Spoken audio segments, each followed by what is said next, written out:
Bismillahirrahmanirrahim. Assalamualaikum warahmatullahi wabarakatuh. Selamat pagi anak-anakku semuanya, siswa-siswi SMA Negeri 1 Banyusari, kelas 10 dan kelas 11. Alhamdulillah pada kesempatan kali ini eh, kita bisa mengikuti ya kegiatan pesantren Ramadan online yang diadakan oleh SMA Negeri 1 Banyusari.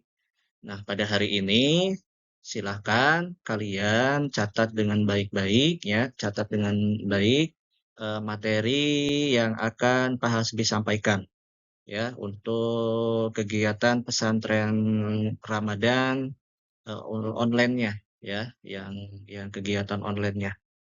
Untuk hari ini kita eh, materinya adalah sejarah Islam di Indonesia. Seperti kita ketahui, Islam itu menyebar ya ke wilayah Indonesia yang begitu luas dari Sabang sampai Merauke, dan juga di negara Indonesia ini penyebaran maaf, jumlah rakyat Indonesia yang beragama Islam sangat banyak sekali. Bahkan dalam beberapa penelitian yang mengatakan bahwa Indonesia itu adalah negara mayoritas penduduknya adalah agama Islam. Itu hampir 90% dan itu menjadi negara kedua terbanyak di dunia yang beragama Islam setelah Pakistan. Ya, setelah negara Pakistan. Ini menjadi perhatian perhatian kita selaku umat Islam dan juga pelajar, bagaimana sih Islam itu bisa menyebar ke Indonesia, agama Islam yang begitu banyak, agama Islam yang begitu dominan di negara kita, ini bisa tersebar di wilayah Indonesia ya. Nah, sekarang kita kaji ya tentang sejarah Islam di Indonesia. Nah, seperti yang tadi Pak Hasbi sampaikan bahwa Indonesia merupakan penganut agama Islam terbesar. Maka dari itu hampir 87% atau bahkan sampai 90% mungkin sekarang ya, pemeluk agama Islam itu banyak sekali. Nah, hal ini karena memang penyebaran agama Islam itu yang cukup aktif ya dari Pulau Sumatera ya sampai Sulawesi dan juga Maluku. Hal tersebut terjadi sejak ratusan tahun yang lalu dan puncak penyebaran agama Islam itu terjadi pada masa Wali Songo atau para sunan yang ada di Jawa. Ya, kita ketahui Wali Songo itu adalah seorang ulama penyebar agama Islam yang ada di Jawa.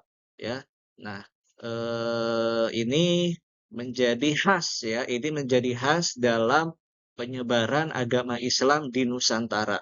Ya, berbeda dengan negara-negara lain, berbeda dengan negara Indonesia, ya, Indonesia ini cukup menarik dalam kegiatan penyebaran agama Islam atau dakwah yang dilakukan oleh para alim ulama. Salah satunya adalah para wali songo di tanah Jawa atau di Pulau Jawa, ya. Nah, ini adalah ilustrasi ya, adalah ilustrasi menggambarkan kedatangan para saudagar ya, para saudagar muslim atau para saudagar yang beragama Islam datang ke wilayah Indonesia ya. Dilihat ini adalah wilayah pelabuhan-pelabuhan yang ada di wilayah Nusantara ya, yang di wilayah Nusantara kita bisa lihat orang-orang Indonesia atau orang-orang Nusantara ketika itu menyambut baik pada kegiatan perniagaan yang dilakukan oleh orang-orang Arab ya, seperti itu yang beragama Islam.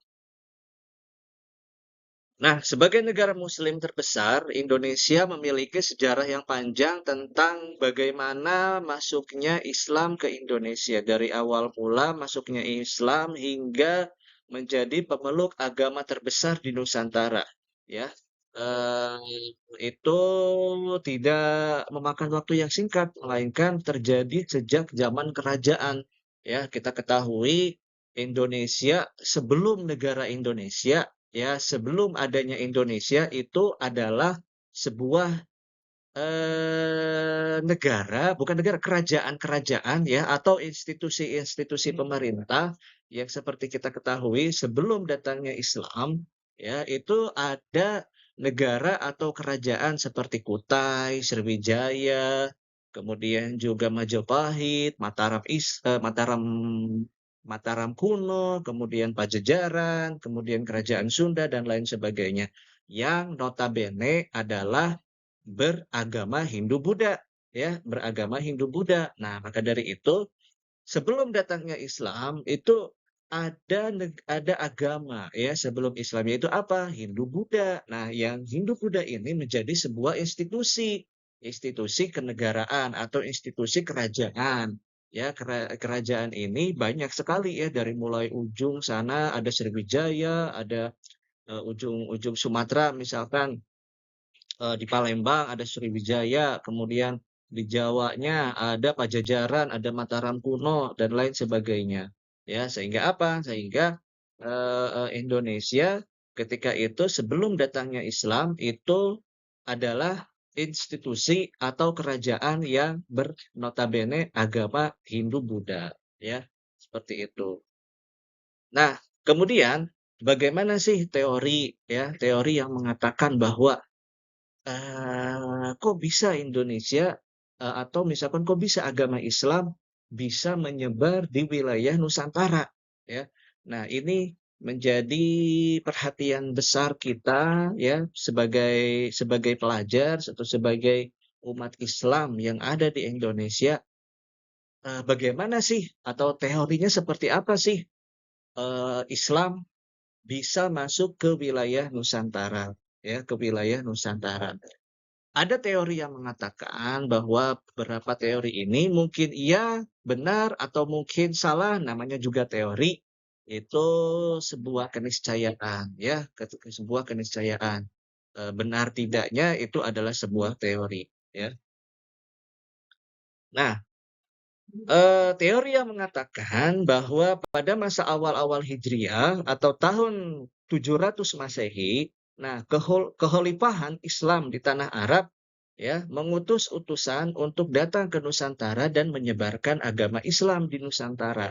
Ya, hal ini dibuktikan dengan adanya kampung Arab atau pemukiman Arab di pesisir barat pantai Sumatera yang banyak dijumpai oleh para pedagang ketika itu, ya. Dengan adanya pemukiman Arab inilah diyakini menjadi salah satu tanda, menjadi salah satu teori yang mengatakan bahwa masuknya Islam di Nusantara atau di Indonesia. Kita ketahui contohnya misalkan ada di Aceh, ya, ada di Aceh seperti di wilayah Nangro Aceh Darussalam atau di wilayah Pasai. Nah, ada julukan Serambi Mekah. Di Aceh itu disebut adalah Serambi Mekah. Kenapa sih bisa disebut Serambi Mekah? Karena memang ketika itu awal mula pertama kali datang Islam ke Indonesia itu di wilayah Aceh. Ya, di wilayah Aceh. Sehingga apa? Sehingga jangan aneh sekarang ini Aceh disebut juga dengan Serambi Mekah. Ya, sehingga apa namanya, pengaruh Islamnya itu sangat kuat sekali. Nah, namun juga ada yang teori lain ya, seperti dari India, kemudian juga Arab, Persia, Cina, ya. Nah, ini memiliki apa namanya penjelasan ya, penjelasan tentang seperti apa sih agama Islam bisa menyebar ke wilayah Nusantara. Nah, ini bisa lihat ya, ini bisa lihat anak-anakku semuanya, ini merupakan ilustrasi kapal ya yang dipakai atau yang digunakan oleh pedagang-pedagang Arab ketika melintasi samudra yang begitu luasnya ya. Kita ketahui dari Arab gitu kan, dari Arab mereka mencari ya, mencari daerah perdagangan ketika itu karena memang di Indonesia itu, ya terutama di Indonesia itu menjadi jalur internasional karena memang dalam perkembangannya ya sebelum terjadinya penyebaran agama, ya terutama agama Hindu juga dan agama Islam, itu Indonesia menjadi jalur utama lalu lintas internasional ya, jalur laut. Kan jalur itu, jalur perdagangan terbagi menjadi 2, jalur darat dan jalur laut ya, jalur darat dan jalur laut. Nah, jalur darat itu yang kita bisa sebutkan adalah jalur sutra ya. Nah, ini di wilayah Cina ya, di wilayah Cina jalur sutra itu orang-orang Cina itu mendagangkan atau menjajakan perdagangannya atau dagangannya jika melalui darat itu dari Cina ke wilayah Arab atau ke wilayah Eropa itu melalui jalur darat ya, begitupun sebaliknya. Itu dari orang-orang Arab ke wilayah Cina itu melalui jalur darat disebut jalur sutra. Kenapa jalur sutra? Karena yang diperdagangkannya adalah kain sutra. Nah, yang kedua adalah jalur laut. Nah, jalur laut ini istimewa mungkin ya menurut Pak Hasbi. Kenapa? Karena jalur laut ini adalah eh, pola perlintasannya itu harus melalui Indonesia terutama, yaitu di Selat Malaka. Ya, ini nih Selat Malaka. Orang Arab atau orang Cina ketika ingin berdagang ya ke wilayah itu, nah ini mau nggak mau harus melewati wilayah Indonesia ya, mau nggak mau dari Cina pengen berdagang ke wilayah Arab, ke wilayah India itu harus melalui Selat Malaka ya, mau nggak mau. Nggak mungkin orang Cina itu menyebarkan, atau misalkan berdagang, ke wilayah Arab atau begitupun orang Arab melakukan perdagangan ke wilayah Cina. Nah, itu lewatnya jalur jalur ke belakang istilahnya ya, ke wilayah selatan Indonesia nggak mungkin. Tapi orang Arab atau orang Cina ketika melakukan perdagangan itu langsung melewati Selat Malaka. Nah, seperti ini nih Selat Malaka nih. Ini merupakan Selat Malaka dan yaitu selat yang dilalui oleh para pedagang internasional ya. Bahkan Selat Malaka ini menjadi jalur lalu lintas utama laut ya, jalur lalu lintas utama laut. Makanya jangan aneh, Selat Malaka ini menjadi apa namanya, jalur utama internasional dalam bidang perdagangan ya, dari seluruh penjuru dunia itu wilayah Asia dan juga wilayah Eropa itu mau nggak mau harus melewati Selat Malaka jika ingin berdagang. Nah, akibatnya apa? Akibatnya Indonesia banyak disinggahi ya, terutama apa? Terutama dari pedagang-pedagang Arab ya, pedagang-pedagang yang beragama Islam. Nah, sehingga apa? Sehingga orang-orang Arab atau sehingga orang-orang Islam ketika itu singgah dulu di wilayah Nusantara. Salah satunya adalah Aceh. Nah, makanya di sini nih Aceh itu disebutnya Serambi Mekah ya, seperti itu. Nah, ini teori ya. Yang pertama adalah ada yang mengatakan bahwa teori masuknya Islam ke Nusantara itu ada yang dari India atau Gujarat. Gujarat itu kayak salah satu kota lah, salah satu kota yang ada di wilayah India ya, di wilayah India. Nah, ketika itu menurut teori India yang dikemukakan oleh Snokholm-Zrony dan kawan-kawan bahwa Islam ini berasal dari India katanya gitu. Mulanya Islam itu melewati Gujarat ya atau India. Nah, eh, teori ini mengatakan perdagangan di Nusantara dari Gujarat atau dari India ini terjadi pada abad ke-13 oleh saudagar atau dari India. Kemudian datang ke Malaka ya, kemudian menjalin relasi dengan orang-orang di wilayah Nusantara. Setelah itu terbentuklah kerajaan Islam ya, yang bernama Kerajaan Pasai. Seperti kita ketahui, Kerajaan Pasai ini merupakan kerajaan pertama Islam di Nusantara. Nah, kemudian ada banyak yang menyebutkan ya, bukti-bukti yang menyebutkan, salah satunya adalah ada makam Malik As-Saleh yang merupakan salah satu pendiri kerajaan Samudra Pasai. Nah, corak batu nisannya itu Malik As-Saleh mirip dengan batu nisan yang ada di Gujarat, seperti itu. Kemudian juga ada makam Wali Songo, yaitu Maulana Malik Ibrahim yang memiliki batu nisan khas Gujarat, seperti makam Malik As-Saleh, seperti itu. Nah, yang kedua, ada teori dari Arab atau dari Mekah. Nah, teori ini mengatakan bahwa Indonesia itu datang, mohon maaf, Arab ini ya, pedagang-pedagang Arab ini datang ke Nusantara itu langsung dari Arab, ya, langsung dari Arab. Ketika masa kekhalifahan, yaitu sekitar abad ke-7 Masehi. Nah, teori ini didukung oleh Van Leer, kemudian juga ada Buya Hamka, ya. Nah, pada bukunya yaitu Sejarah Umat Islam yang terbit pada tahun 97, ya. Nah, Buya Hamka menyebutkan bahwa bukti-bukti masuknya agama Islam di buku tersebut. Nah, buktinya salah satunya adalah naskah kuno Cina yang menyebutkan bahwa ada sekelompok orang Arab yang bermukim di pesisir barat Pulau Sumatera ketika 625 Masehi.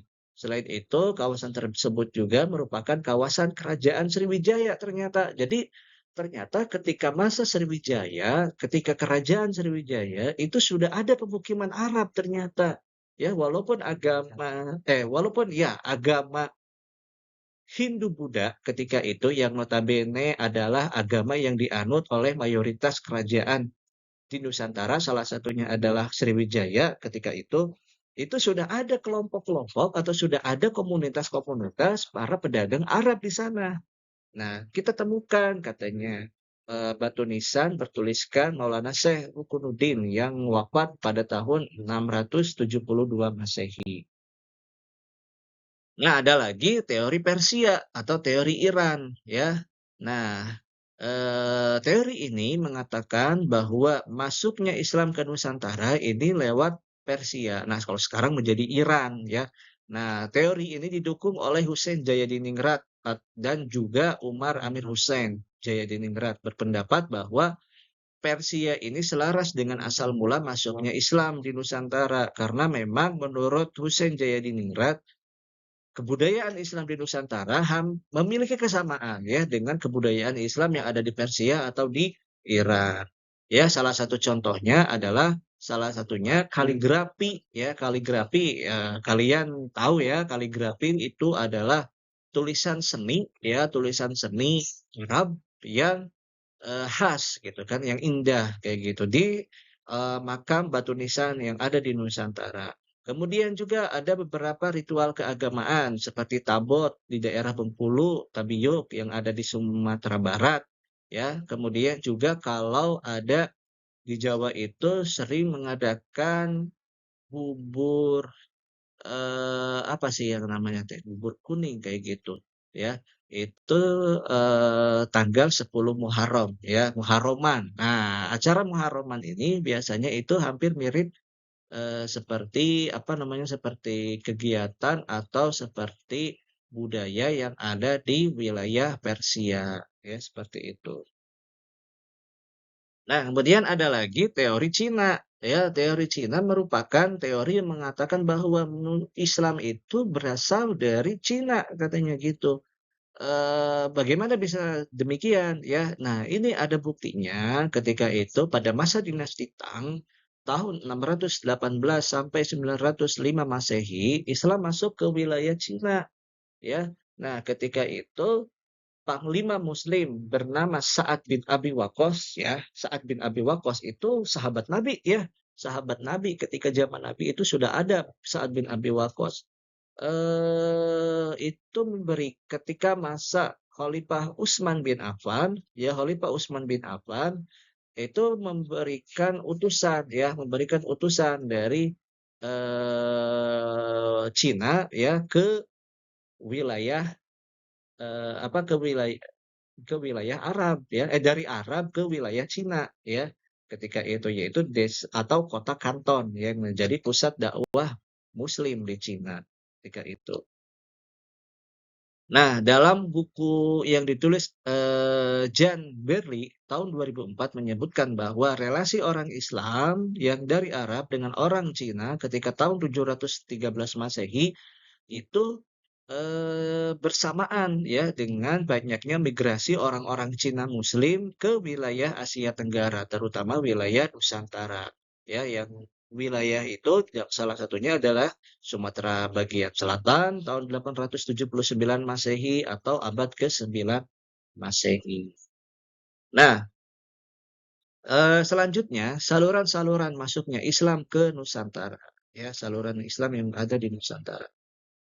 Nah, apa sih saluran-saluran yang bisa atau agama Islam bisa menyebar ke wilayah Nusantara? Yang pertama adalah perkawinan, ya. Yang pertama adalah perkawinan.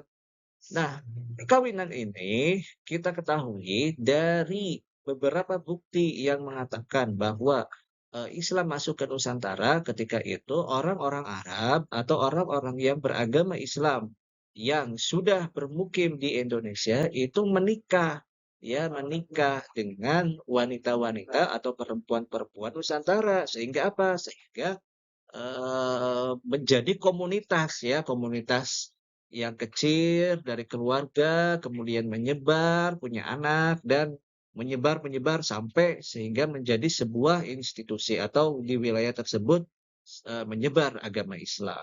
Nah, kemudian yang kedua adalah perdagangan ya, yang tadi Pak Hasbi sebutkan bahwa tujuan utama awalnya adalah perdagangan ketika Islam masuk ke wilayah Nusantara, ya. Sehingga apa? Sehingga ini menjadi perhatian besar ya bagi kita semua bahwa Islam itu tidak hanya menyebar lewat apa lewat kekerasan ya, tidak. Tapi apa? Dengan perdagangan. Orang-orang Arab menjajakan perdagangannya, menjajakan dagangannya itu ke wilayah Nusantara. Ya, makanya jangan aneh kalau misalkan ada wilayah-wilayah yang banyak komunitas Arabnya itu kebanyakan itu adalah para pedagang ya, seperti itu.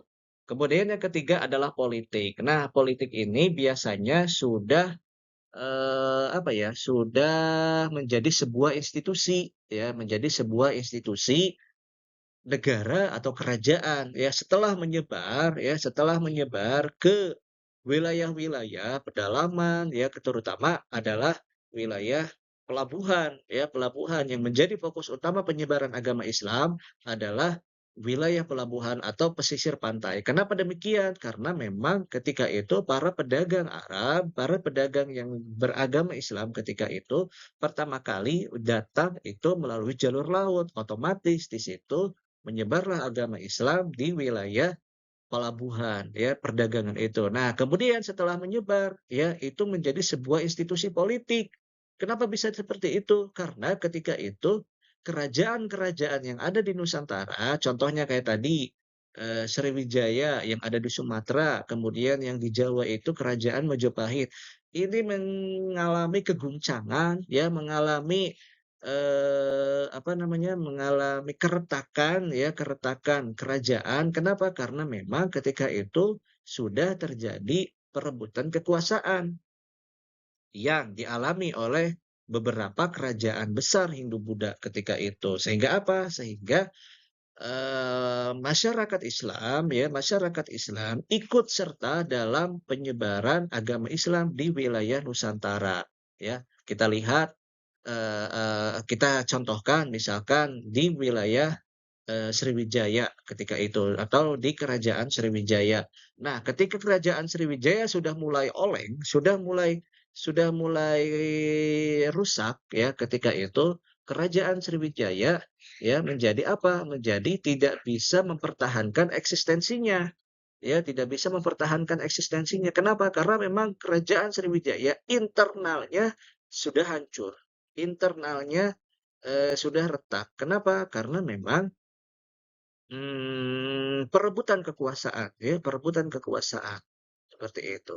Kemudian yang kedua misalkan di kerajaan Majapahit, setelah peninggalan, Raja Hayam dan juga Patih Gajah Mada, ya, kekuatan kerajaan Majapahit sudah berkurang, ya sudah berkurang. Kenapa? Karena perebutan kekuasaan ya yang ada di wilayah atau di kerajaan Majapahit. Sehingga ini menjadi kesempatan untuk apa? Untuk mengakui atau membuat sebuah institusi kerajaan, yaitu kerajaan-kerajaan Islam di Nusantara. Nah, kemudian yang keempat adalah pendidikan, ya, pendidikan. Nah, ini menjadi perhatian, ya, menjadi perhatian. Kenapa? Karena agama Islam ini menyebar salah satunya lewat pendidikan, ya, lewat institusi yang namanya pesantren. Nah, ini di apa ya, di negara-negara lain itu institusi pendidikan tidak ada ya istilahnya ya, yang hanya ada di Indonesia itu adalah pesantren. Nah, pesantren menjadi alat atau menjadi saluran untuk penyebaran agama Islam. Ya, kita ketahui banyak di Indonesia itu pesantren-pesantren yang lahir di wilayah Nusantara ini sebagai bukti bahwa Islam telah menyebar ke wilayah Nusantara. Salah satunya pesantren tertua, ya, tertua. Kalian tahu pesantren tertua yang ada di Nusantara, yang ada di Indonesia itu ada di Kabupaten Karawang, ya. Di mana? Di tepatnya adalah di Masjid Agung Karawang. Dulunya adalah pesantren pertama ya, oleh siapa? Oleh apa namanya, oleh, Syekh Kuro, ya, Syekh Kuro ketika itu membuat sebuah institusi, ya, sebuah institusi pesantren, ya. Nah, itu pertama ya, atau sekitar abad ke-14, ya, ke-14. Kemudian yang kelima adalah seni, ya, atau budaya. Nah, kita ketahui penyebaran agama Islam, ya, penyebaran agama Islam salah satunya melalui seni, ya. Tadi Pak Hasbi telah sampaikan di awal-awal bahwa Wali Songo itu salah satunya adalah dengan menggunakan seni, ya. Misalkan Sunan Kalijaga itu dengan penyebarannya dengan cara apa? Dengan cara seni yaitu pagelaran wayang. Nah, pagelaran wayang ini ketika itu yang dulunya wayang ini merupakan budaya India, ya budaya Hindu-Buddha, ini diakulturasikan dengan budaya Islam, ya, atau dengan, nuansa-nuansa Islam. Ketika itu awal-awal pagelaran wayangnya dengan tokoh-tokoh Hindu-Buddha. Nah, dengan Wali Songo, salah satunya adalah Sunan Kalijaga, itu pagelarannya dengan apa? Diganti dengan tokoh-tokoh Islam ya, tokoh-tokoh Islam, seperti itu.